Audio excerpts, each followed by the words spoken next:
This is Matt and Abby, a TikTok couple that has been going viral for rage bait. People have been accusing them of purposely trying to make people angry so that there is a ton of engagement on their videos. I recently talked about them because of the whole Father's Day situation, and now there's even more to add on to it. People are confused, they're frustrated, they're annoyed, and there is a lot to talk about here. Matt and Abby have 2 kids, and back in May, they went viral after posting a clip from their podcast where they said that they would be boycotting Father's Day this year because Matt's birthday is just too close to Father's Day and he doesn't like that. We've decided as a family that we are not celebrating Father's Day this year. Father's Day, it's always in June, and it's like always around. Last year was June 18th, which is Matt's birthday, so Yes. he had Father's Day and his birthday on the same day. And So sad. I will say I did kind of combine the holidays. You did combine the two of them. It's okay though. I mean, you were pregnant, you were uncomfortable, you were We close. just gotten back from our baby moon that Yeah. day. I got you a cake from DQ. I guess we had and just had gotten our home. family over and grilled. Well, I grilled, but I know a lot of dads grill on their birthday. Yeah. But yeah, we had And Father's I grew Day. your child You did grow my child. all day, every day. But like Father's Day and my birthday were the same exact day. Yeah, and it kind of was a bummer. I'm gonna be honest with you, I failed you. I'm Hey, so sorry. but you know what? This year, we're boycotting Father's Day for the month of June and celebrating it 3 months after my birthday. People found it absolutely ridiculous for a couple of reasons. One, just the fact that combining the days was a problem for him when she clearly tried her best given that they just got back from a trip and she was pregnant. And also the fact that he was upset about combining 2 things that celebrate him as he wanted a separate celebration for each. Now, some at the time did try and defend him, saying that people might have reacted differently if Abby was saying that she didn't want her birthday and Mother's Day to be combined and she wanted separate days. But the overall response was that Matt was being ridiculous about this and that there's plenty of people who have to celebrate multiple things on their birthday, like Christmas or another holiday. So they just thought that he should chill out about this, especially because it's not every year that Father's Day is on his birthday, because every year it's on a different day. But the reason why this all was getting brought back up again was because they've been posting a lot of content this week from a recent sponsorship trip that they went on to promote this all-inclusive resort they were staying at. And Matt posted a TikTok saying that they combined his birthday with their anniversary, which people were like, wait, what? Tonight, my wife and I are having a romantic dinner to celebrate my 26th birthday and our 5th wedding anniversary. Instead of getting each other gifts for like anniversaries and birthdays, we end up just going on trips. People were obviously convinced that this whole drama had to be some sort of rage bait because why in the world was Father's Day not allowed to be combined with his birthday, but their anniversary was? And like I said,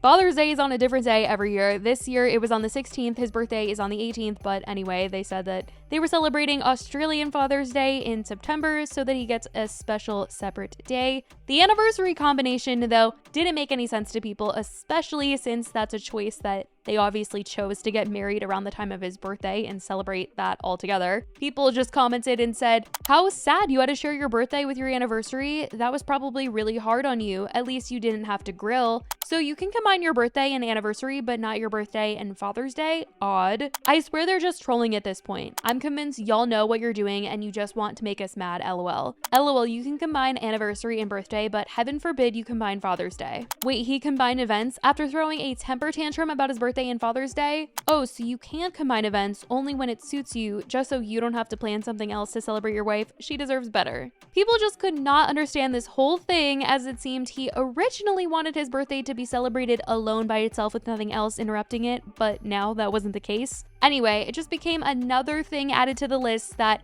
people felt they purposely said or did something just to get a conversation started because, like I said in my last video talking about them, there's plenty of times where people have felt that they just said something to make people angry or posted something to make people angry. And this isn't the only conversation surrounding them right now. There is an old episode of their podcast from a year ago that has been going around recently on TikTok. I'm not sure why it's suddenly resurfaced, but it just has and it's gone around. And it is from when Abby gave birth to their second son. And in the episode, Matt is talking about how he didn't talk to Abby and shut down for like 2 days after she gave birth because he felt his life and goals were falling to the wayside. All while she was talking about how hard postpartum recovery was, from pain to hormones and emotions. Can I be honest with you for a second? What? You know how I was like really quiet the first day after the birth? Yeah. I think like, look, I don't get like emotional like you, but I think that was like my version of baby blues in a way. Yeah. Which I feel like I still don't quite understand what the term baby blues means,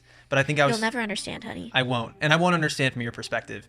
But I think I was having this like realization moment of, okay, like my life just changed big time. And for a little bit, I was like, wow, like all my career goals have to go to the wayside. And I just kind of I was kind of frustrated a little bit. I could tell. And I just kind of shut down and didn't say anything. Like Yeah. I was just like quiet. Yeah, that was hard for me. Because I wasn't going to like talk to you about it because I didn't want to like bring you down. But then by me not saying anything, I think that brought you down. Well, you were bringing me down because you weren't talking to me. It was just hard because I was having such high needs at that point that weren't getting met. And I think it was causing frustration between the two of us. And it was hard too because like for me, knowing that you can't, other than obviously you need to feed Augie and, you know, we can't do formula, but like you were, you know, wanting to do breastfeeding. And so like, it felt like I was doing like everything for Augie. And so I'm like, here I am, like, I have all these like big goals and big dreams and I have to put them to the wayside. And I'm like, I'm stuck here. And I was kind of mad. You guys, I literally just had to pause as I'm editing this because I'm not over like the way Matt is talking. Like she was just telling him how hard it is to recover from a C-section and not be able to like do everything and just be up and like taking care of the baby because she's such a caretaker. And she was just really struggling with her emotions and all of this. And the fact that he is just sitting here like, well, I was just mad that, you know, you couldn't do anything and I was doing it all. Like, way to make her feel worse. Way to make her feel worse. Like, genuinely, was there no part of him that was thinking, oh my gosh, my wife just had major surgery. She just carried my child for 9 months. Let me do her a solid and take care of her and this baby. No? I'm trying to say that he had baby blues. Get for real. I was kind of mad. Yeah. And that just lasted for like a day. It lasted like 2 days. You think it lasted 2 days? For sure. Did it last into the second day? Maybe it did last for the second day. But then it went away. Right now? Yeah. But I also think that like it hits you in that moment because you feel like your life is over and you feel like you can't do anything else. Because in that moment, felt earth-shattering. Well, because I think when you have a new kid coming into the world, that time right then is the most intense it will ever be. Matt making this about himself really got to people, and it's been brought up right now because people are just seeing these self-centered moments from him in these clips from their podcast and talking about how frustrating it is to see. And even at the time this podcast episode was posted, they did get a lot of backlash from their viewers who do like them. Well, Matt did at least. With people in the comments saying, I don't know why I get the feeling that Abby isn't well taken care for emotionally by Matt. She kept saying she felt alone, her needs weren't met, and I cannot fathom how a new father can not speak to his wife for 2 days after her body has been through so much. It just feels so selfish. I'm glad she's going to talk about this more. So sad how Matt is talking about how he was mad and frustrated about feeling like his life and dreams were crushed when his wife is struggling so bad after having a baby. To hear Matt talk about career goals while his wife is literally hours post-birth surgery is just bizarre. Dude, you make millions and you're hugely famous and incredible influencers. How can you even think about a career when she's literally post-birth, everything hurts, C-section pain is excruciating, breasts hurt, emotions are high and low. You talk about pouting about the heaviness of thinking about your career. I lost some respect for him here. Abby, literally, you are amazing. You expressed everything I felt, so impressed with you. And I think it would have been totally different if he was saying something along the lines of like, we had the second baby and it just really scared me, made me nervous thinking about how we're going to provide for 2 kids, and it just really freaked me out and made me really nervous. But that wasn't what he was saying at all. He was literally saying that he didn't talk to her for 2 days because he felt his dreams and his goals were all being pushed to the wayside. And he was also complaining about the fact that he was having to do everything because she was recovering. Like, those are 2 very different things. People had also called him out in the same episode for saying that it was like they cheated birth because Abby had a scheduled C-section, which people felt like was him in a way trying to diminish how hard a C-section is on the body. Like, it was just so easy the way the baby came out so quickly compared to last time. It felt like we cheated birth. It was like, it was crazy. After going through such a scary, traumatic, you know, it was almost like it was bloody too. Like there was blood everywhere with the first birth. I was not expecting that. So with this one, it felt like we cheated because we just like walked into the hospital, walked into this room, boom, you're open and here's our kid. It was just like so quick. I was like, there's no way this is happening right now. She too had talked about how fast the entire thing was, but it definitely wasn't easy on her, that's for sure, given the way that she was talking about the recovery and how she felt sick and couldn't hold the baby right away and just felt helpless and all of this. But of course he was calling it this cheating birth type of situation, like it was crazy. People really have expressed that they feel bad for Abby, but note that she does go along with the things that he says most times, especially on the podcast, and that it feels like Matt has just never been told, like, hey man, this is just not about you right now. Like, he really is some little kid or something and needs to be the center of attention.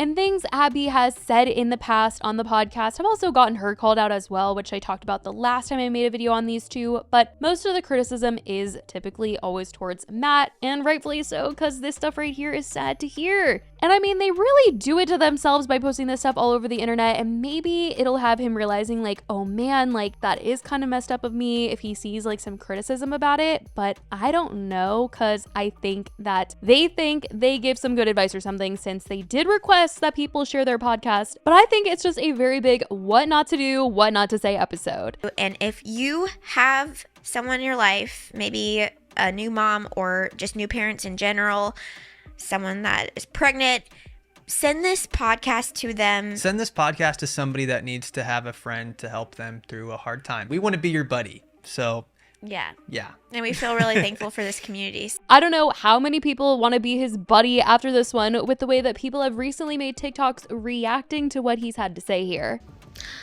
And your video about your wife having the C-section, you talk her down that whole video. I don't know if you realize that you do it, Matt, but you start by saying, oh, her C-section, we were in the hospital for 48 hours. And that tested our marriage. Literally what he said.